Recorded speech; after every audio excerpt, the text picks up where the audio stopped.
Maria, how many years has it been since there were red heifers in Israel? I mean, this is Probably more than 2,000. more than 2,000 years since the destruction of the temple. Right. The Rambam said, the Maimonides says that there were 9 red heifers in our history, and maybe this will be the 10th one. The current state of the red heifers and their timeline for their sacrifice kind of seems to have stalled out, but there actually is a few updates I want to cover in this video. The Israel Guys and Shalom in Messiah Ministries posted a video where they got access to the red heifers and those who are keeping them, and there's a lot of insights to glean from these conversations. The red heifers are currently at a facility in Shiloh. Shiloh has a long history in relation to Israel. It's one of the main centers for Israelite worship before the first temple in Jerusalem was built. Shiloh was the religious and military capital of Israel during the times of the Judges, and the tabernacle resided here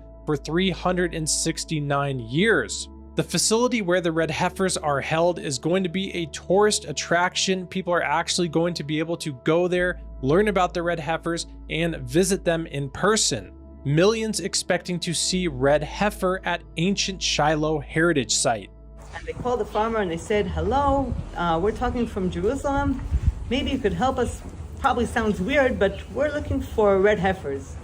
So the farmer said, it's not weird for me. I'm a Christian. I know all about the red heifers. I know the Bible. And not only that, when I decided to raise cattle 30 years ago, I chose the red Angus because I thought maybe one day my cows will serve in the temple. People often talk about how America is not mentioned in Bible prophecy, but I do find it interesting that the red heifers were raised by a guy whose intention was for them to be used in a red heifer ceremony, and that this huge prophetic event that will take place in Israel has cows that came from America. I should say that the red heifers, like I said, are key for the temple. And the temple is the house of prayer and love for all nations, and will bring blessings to all the world. And I invite everybody to take part of it, and it will just, it's a good thing. It's nothing harmful. It's nothing violent. This house of peace, or a state of peace, is something that's mentioned in these interviews time and time again. This fits in exactly with what the Bible prophesies is going to take place. They even mention multiple times about the Bible and how this fits in with different things in the Bible, even though the Jewish people don't believe much of the Bible or any of the New Testament. What we're seeing is the beginning stages of a uniting of everybody under one system, and that is prophesied to happen as well. So if one is ready to be sacrificed, can they sacrifice and then keep the ashes until they're ready to build? Yes, you can do it, but they're not going to do it right away. Yeah. Because they want to. It's a very significant thing that has to be agreed. Right. The temple is called a house of prayer for all nations. Yeah. It's a house of peace and house of prayer. So nobody's going to do it in a violent way. So it has to be agreed, first of all, among the rabbis to agree that this specific cows, they're all qualified from all the different aspects. And then among the Israelis to know it's not only a little group of people that are doing this, but it's something that's agreed among the people. And also around the world, they want to make it as agreed as possible to make the process really succeed. And that's part of the issue over here of having a visitor center, is not only to have the red heifers here, is also to make the hearts ready. This plan and desire for a state of peace to come to Israel and the Middle East before the red heifers are sacrificed is something that's prophesied in the book of Daniel, written 2,600 years ago. Then he shall confirm a covenant with many for 1 week, but in the middle of the week he shall bring an end to sacrifice and offering, and on the wing of abominations shall be one who makes desolate, even until the consummation which is determined is poured out on the desolate.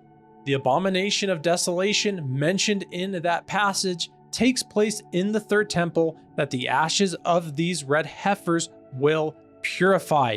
And it seems that they're waiting first for that state of peace before they do this ritual ceremony, something mentioned right there in that prophecy in the book of Daniel.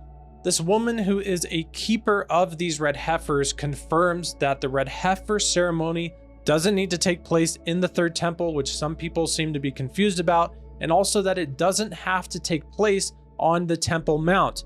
The ceremony will take place actually on the opposite mountain looking at the temple location on the Mount of Olives. From what I understand, they have to, if they do sacrifice, they have to do it on the Mount of Olives. Right. Right? Mm-hmm. And what I had read, that they had a bridge, went from the Mount of Olives to the Temple Mount. Back in history, so that explain why the priests couldn't touch the ground, and they did it with arches. Right. Explain that a little bit.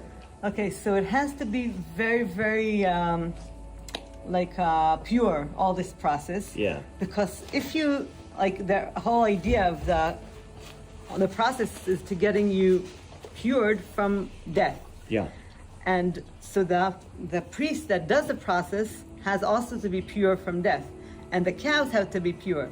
So if you go through the Mount Olives where there are many, many graves, yes, you get immediately unpure. Yeah. So that's why they did all these arches and special bridge. But today the situation is much easier because we could take a truck and put something underneath, layers, and then you're fine. Oh, so okay. So all this today is actually much easier. Much easier to do that. Yes. Wow.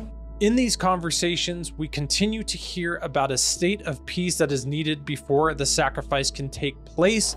But people understand that something is happening here because all those years we don't have red heifers here, and now the fact that we have them here means that something is processing. Yeah. But still, we're gonna need some time to make it the process to be sure the right time. My belief is that because the temple is the house of blessing to all nations, so I believe that one day the Muslims will also realize that it brings them blessing too, and they will want to be part of this. For that, we need a lot of prayers. Yes, a lot. We'll look at what's actually happening in that region right now that shows what the Bible prophesied would happen is actually starting to come to pass. Hamas leaders did come out and say that one reason for the October 7th attack is because the red heifers were brought to Israel. They view this as a sign for a holy war where they may lose the Temple Mount. This state of unrest and need for the 7-year peace treaty is exactly what is mentioned in the book of Daniel, and we're starting to see both stages of this peace and unrest begin to be in motion. The Temple Mount could be a home for all peoples.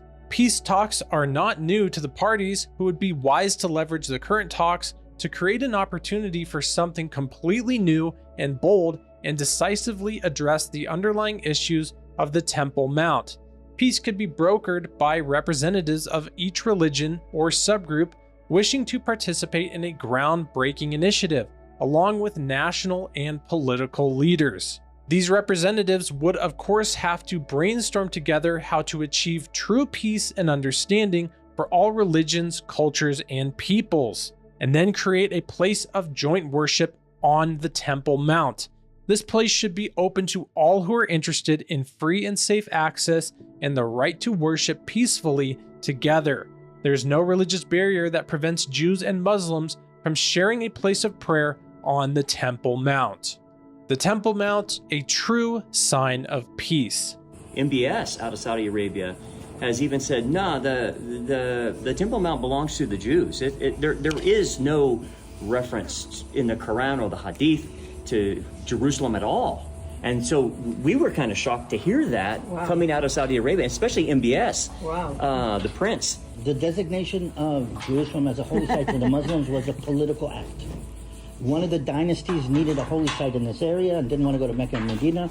And they are the ones who actually translated or interpreted Surah 17 into saying that when Muhammad went to the furthest mosque, that was in Jerusalem. So it was a political act that designated Jerusalem as a holy site to the Muslims.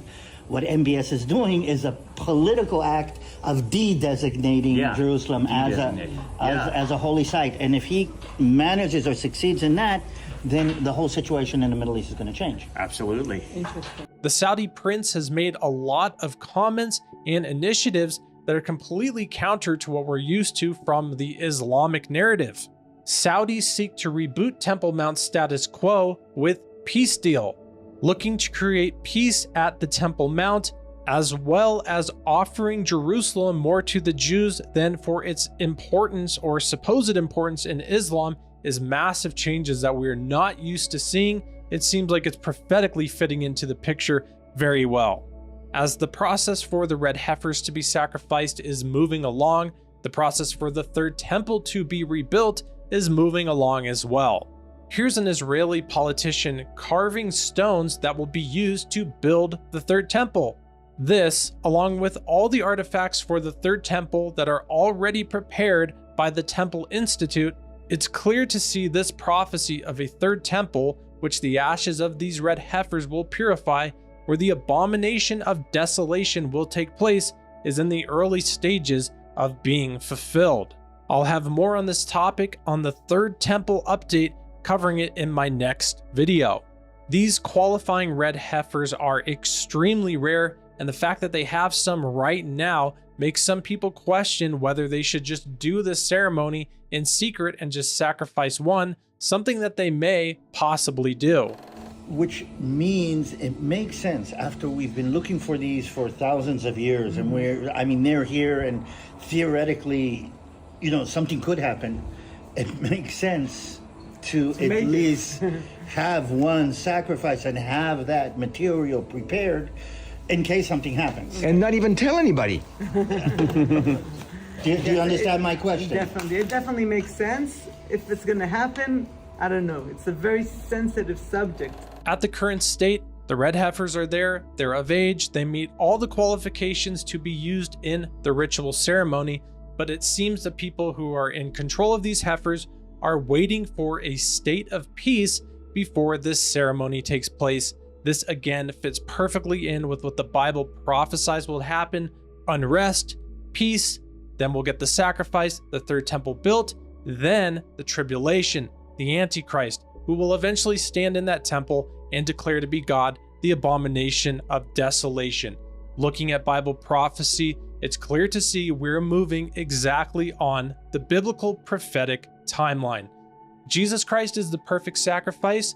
All of this has to take place before he comes. It's Bible prophecy. It will be fulfilled, but Jesus is the perfect sacrifice. He's the Lamb of God, the Son of God, and we can go to him to be in perfect unity with God. This ritualistic stuff we don't have to do, but it's prophetic, and it will have to take place before the Son of Man, Jesus Christ, returns. The timeline may be longer or shorter than we think. Either way, these prophetic events will come to pass. It's a sign. It's just happening, Yeah. It sounds like something you just need to open your eyes and to say, all the prophecies of the Bible just happening in front of our eyes. Yeah.